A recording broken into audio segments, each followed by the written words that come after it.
Hello! Hello everybody, this is Chef Connie, and today we are making pork schnitzel from scratch with a delicious German-style potato salad. Get your aprons on and let's get cooking.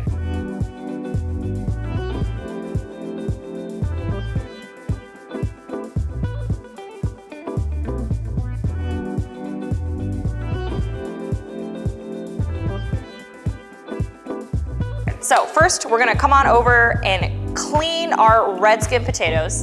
And what's great about red skin potatoes is that their skins are really nice and edible, so we're gonna cook these whole. And so I'm gonna go ahead and rinse these off, and then I filled this pot up so I have at least 5 inches of water over the potatoes themselves, because we're gonna cook these for about 20 minutes, okay? And you wanna make sure that no matter what, you do not bring this to a full-on rolling boil.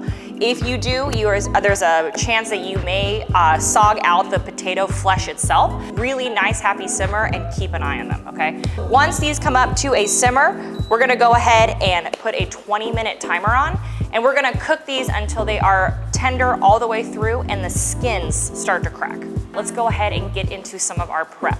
And so for our German potato salad, we are gonna add some delicious herbs. And so for today, we are gonna start off with some scallions. Scallions are great because you can use them as an onion and also as an herb, okay? So the tops are more like your herb and the bottoms are more like your onion. So you always wanna dice the bottoms and slice the tops.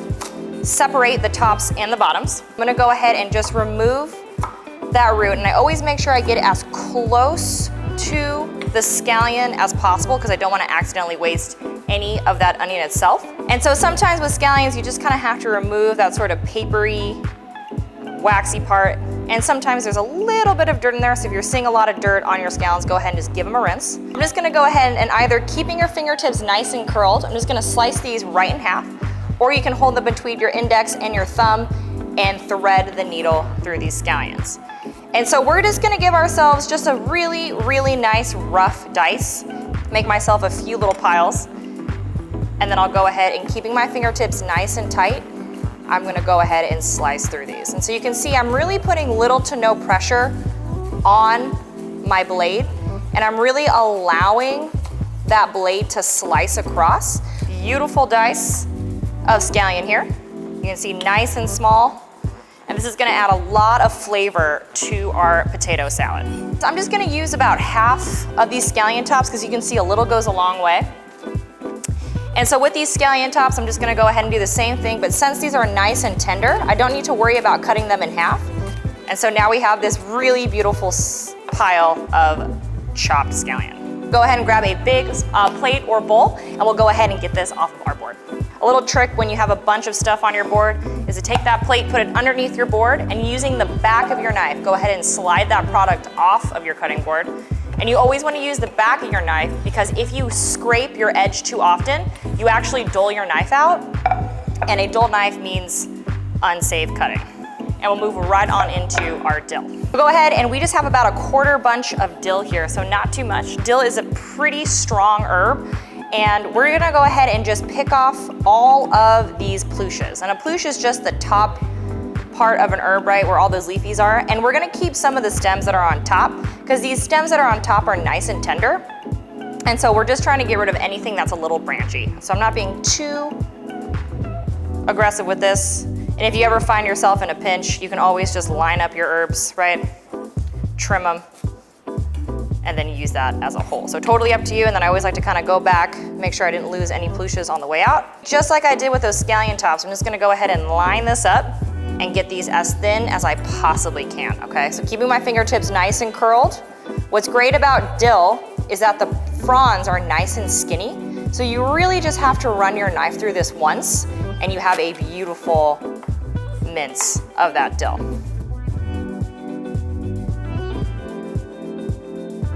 Bring that on over to my plate with my scallions, and they're all going to the same place, but I am just gonna keep everything nice and separated. And so we're gonna make this really fun, fresh kale salad with our schnitzel because the schnitzel is gonna be really fatty. So we want a little bit of greenery and a little bit of acid as well. So I'm gonna go ahead and grab my little Tuscan kale, which is also known as dino kale, And we're just gonna go ahead and grabbing the stem, we're just gonna go ahead and just take off all of the leaves. This is a super satisfying feeling. You just sort of peel it back and you're going up that stalk and you're left with just a really nice leaf of dino kale. Organize these into a few piles here. And just like we've been doing with our herbs, right? You're gonna get everything nice and bunched up and always make sure that you only have in your hand what you can handle. Go ahead and just run my knife through it. And we're just making really nice thin slices. Because as you can see, this kale is quite fibrous and it can be eaten raw, but if you are gonna eat something that's raw and fibrous, make sure it's nice and thin. And so that way when you eat it, it's really delicate on your palate. And so you can see one bunch of kale is plenty, especially eaten raw. Once you have all your kale, make sure you make it rain real quick and easy peasy. So what I'm gonna do is grab myself one of my medium-sized mixing bowls and I'll pop my kale right in there. And what we'll do is we'll wait to dress this until moments before we eat it because we wanna make sure this is as fresh as we possibly can, especially against that fried schnitzel. We have our herbs cut, our potatoes are still nice and simmering, our timer is working. And so I'm gonna go ahead and get my lemon nice and cut. And so half of this lemon is gonna be for my kale salad. The other half is gonna be for wedges to finish that schnitzel. And so it's gonna seem very strange here at first, but what I'm gonna do is just cut this right in half. And so this half will be for my kale salad, so I'll go ahead and put that to the side. And then what I'll do is I'll just come around here and I'll just cut nice little wedges, just cut this into quarters here. And so that way each little schnitzel gets a nice little wedge of that beautiful lemon. What I'm gonna do now, before I flatten out my little pork cutlets, is make my breading station. And so grabbing 3 medium-sized mixing bowls, we're gonna go ahead and set ourselves up. In our first bowl here, we're gonna add all of our AP flour. Go ahead and add that package of seasoning, right? You got a little bit of onion powder, a little mustard powder, a little garlic powder.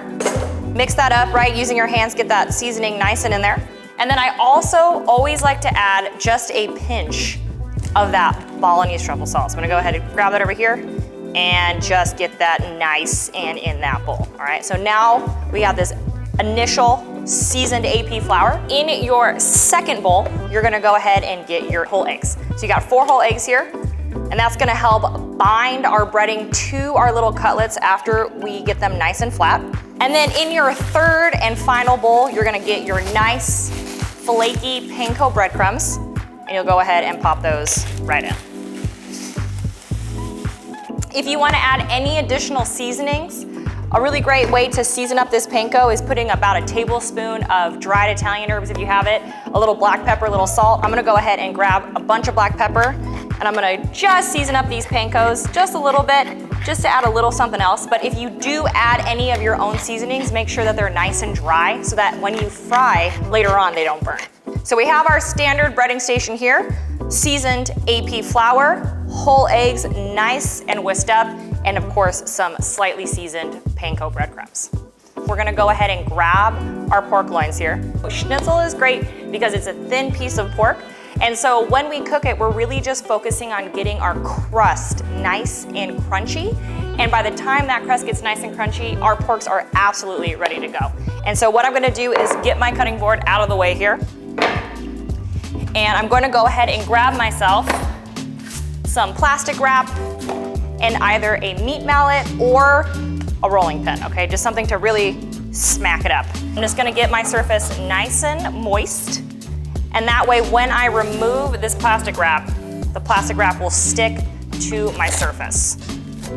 Awesome. And so I'm gonna set myself up here with a few pieces of plastic wrap, and I'll be able to smack up all of my schnitzels. We'll go ahead and grab our beautiful pork cutlets here, and I'm just gonna go ahead and strategically place them so they have a little bit of space in between each one, because the space is gonna help them get nice and thin to ensure that when I start smacking down on this pork, it doesn't crack. I'm actually gonna put another piece of plastic on it, which is gonna help protect the protein from my blunt force because I work out a lot. So these porks are gonna learn today. So grabbing my, I go ahead and just put a nice layer on top.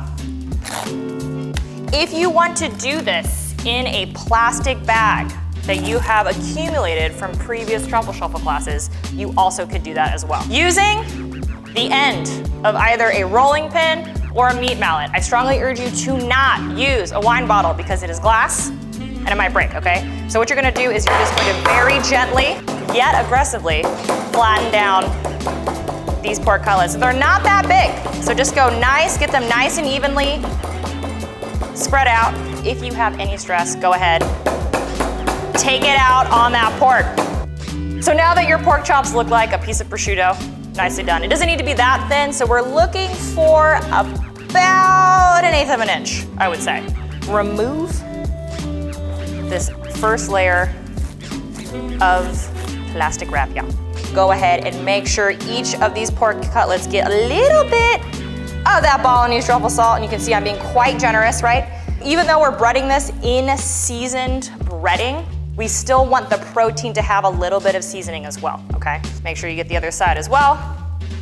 And you wanna be so generous with that Balinese truffle salt. What I'm gonna do is just remove these from that plastic wrap and pop it right back onto that plate here. What I would suggest is either grabbing another plate or a handy dandy sheet tray here. Go ahead, and what I like to do, especially when I'm breading something, is I put just a little bit of breadcrumb on the sheet tray itself. That way, when I put these on here, they don't stick to anything, okay? And so, secrets to breading efficiently is to make one dry hand and one wet hand, okay? So that way you're not sticking wet into dry and dry into wet. That's what gets you those Frankenstein hands, okay? And so here goes my wet hand, okay? Wet hand in, this is wet. Into the dry. Now I go dry hand, and what I'm doing is I'm flipping a few times here. And so dry hand going into the wet, that beautiful, beautiful whole egg. So now I'm in my wet hand. Make sure that drips right off, and then into the dry, okay? And so when you get into the panko, you're gonna coat that breading up, that cutlet up, and then you're gonna sort of press that piece into that breadcrumb. And so you can see once I landed on that breadcrumb, you can see no sticking to it. And so you'll repeat that process. And if your bowls are big enough, right, you can do 2 at a time, right? But you can see hands nice and clean. And so I'm going wet hand into dry hand. Making sure you don't overcrowd. Super important. Sometimes you can do this move where you go whoop. It's always a fun one. And then super important, once you're in the panko, give that baby a happy, happy press. A little bit of layering on this is totally fine, right? But try to avoid any overcrowding on your sheet tray. This is the double. Ever see the double? Whoop, whoop. And go. All your cutlets looking so happy, nice and coated in that standard breading procedure, okay? So whenever you see AP flour into whole eggs into breadcrumb, that is your standard breading procedure. Stick these cutlets into the fridge for just a moment while we finish our German potato salad, and that way the coating will get nice and cold and will allow it to adhere to that pork a little bit. And we're not really too worried about it not being tempered anymore because it would take a really long time for the pork to get cold. So we're just gonna stick it in the fridge, let that dredge and coating stick, and then we'll get to frying. 20 minutes or so have elapsed on our timer, and we're looking at our potatoes here, and you can see that the skins have started to crack, and when you put a fork through them, it should be tender all the way through. And so what I'm gonna do is strain them out in my strainer in my sink, get rid of all of that liquid, and then I'm gonna go ahead and land these on a tray so they can cool as quickly as possible. So we have laid our potatoes onto a sheet tray to let some of that initial steam come off, because we do wanna smash these when they're hot, but we want them to be cold enough so they can actually handle them. So I'm gonna let these cool to the side here. And while I do that, I'll go ahead and make my vinaigrette. So coming over to a small bowl here, I'm gonna go ahead and make myself a little nest by taking my kitchen towel on both ends, giving it a swirl, and then landing it in front of me, and then giving it a high five, okay? Holding hands here. And that makes a really nice little nest. You can pop that bowl right on. And so that way you can pour and whisk at the same time. And so the base of our vinaigrette is going to be that apple cider vinegar and Dijon mustard. And this is about 2 tablespoons of Dijon mustard. You want it to be very, very strong. To sort of counteract some of that spiciness, I'm gonna add about a teaspoon of just straight up sugar, okay? And that balance of sweet and spicy is gonna make for a really, really nice vinaigrette. And of course, a little healthy pinch of, you guessed it, that Balinese truffle salt. All right, so just put a little pinch in there. Always wanna season everything up with a little bit of salt.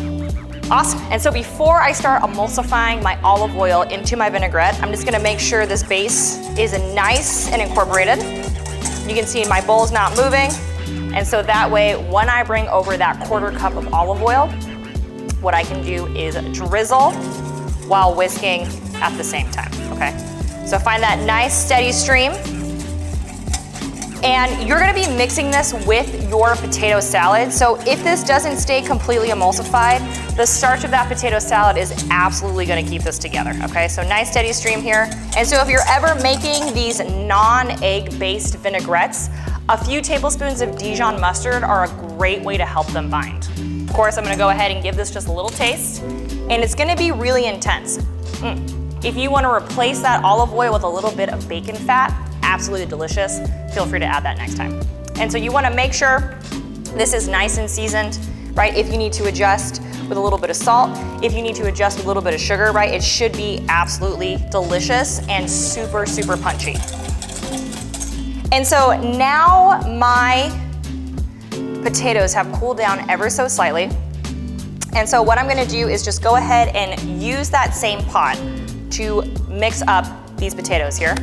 And so what I'm gonna do is grab that pot over here, go ahead and lightly smash down on my potatoes, right? And if they're hot, feel free to use a towel, right? But we've let these cool down ever so slightly. And if you want to, you can use the back of a large spoon, but you're just breaking these up ever so slightly. And they should be nice and tender all the way through. And since we cooked these nice and whole, the flesh didn't get waterlogged, so you have this really nice fluffy boiled potato. Into your pot, we're gonna use that pot just to sort of utilize some of that heat that's left over from when we cooked these potatoes. And you can see these potatoes are just flaking out perfectly, which is excellent. And then what you're gonna do is come on over with that vinaigrette, give it one last little spin, right? And always using a spatula, make sure you get every last drop here. No waste in this kitchen. Utilizing the residual heat from this pot and the potatoes themselves, we're gonna go ahead and grab that beautifully diced scallion and sliced scallion tops and dill, and you're gonna let these sort of get steeped in that residual steam from the potatoes and the residual heat from the pot itself.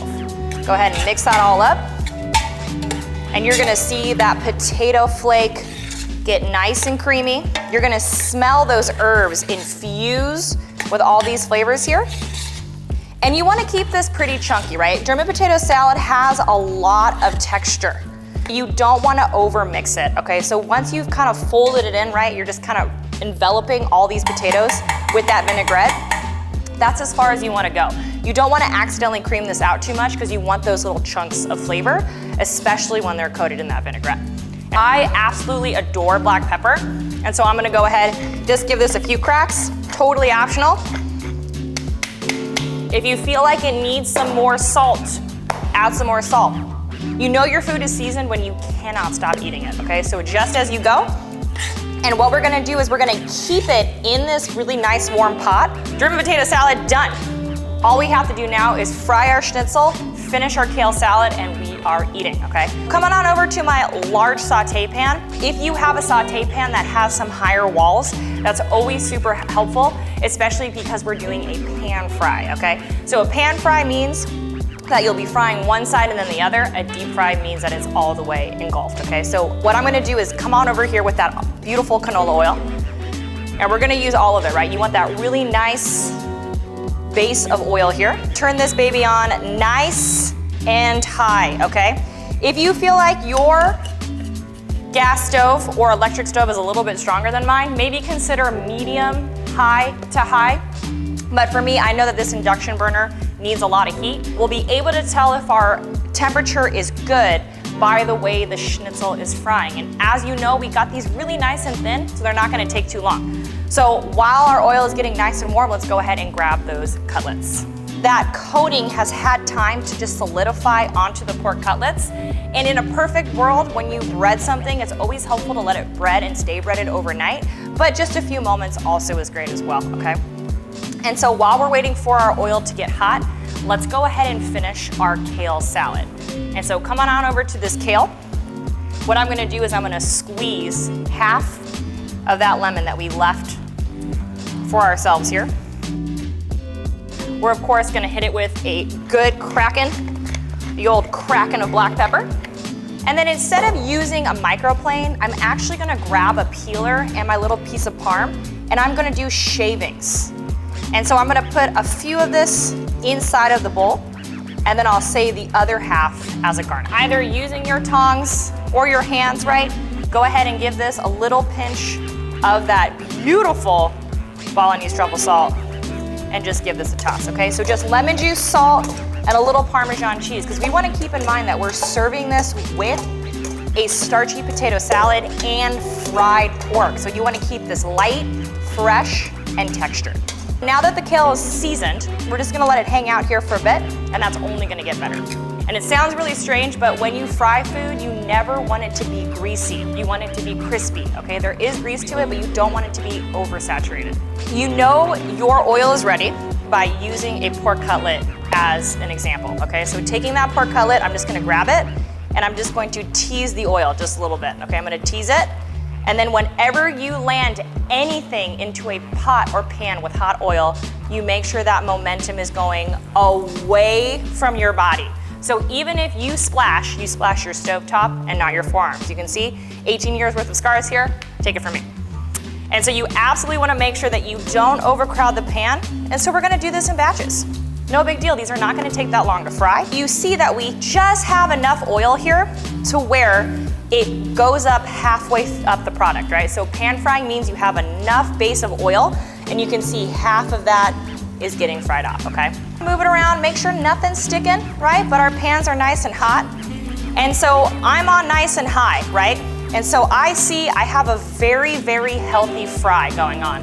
If you're noticing that there's not enough action in your pan, turn that baby up. If you're noticing there's too much action in your pan, turn that puppy down, okay? So you're looking for happy fry. And sometimes you'll sort of rotate your pan around. There's always gonna be hot spots on your stovetop. And so while you're doing this, kind of move the porks around, right? Maybe go left to right, but keep it on that initial side.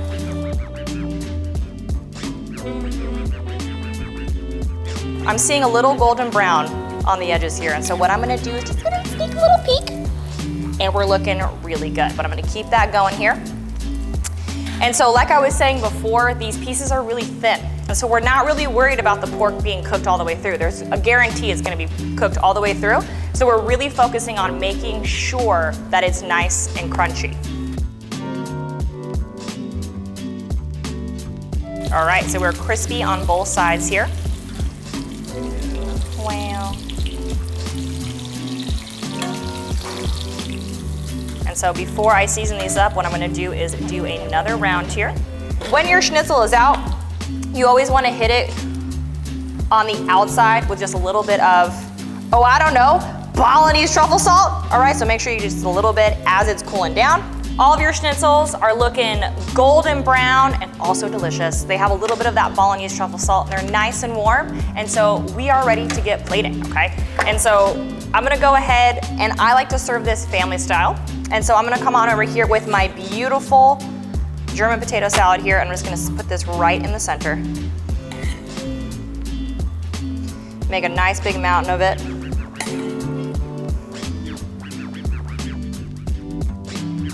Come on over here with your schnitz, and you fan that baby out. Show off that beautiful fried crunch-aliciousness. Come on over here with your beautifully semi-wilted kale salad. We'll just go ahead and just bring that over here to the side. Don't hide that potato salad too much though.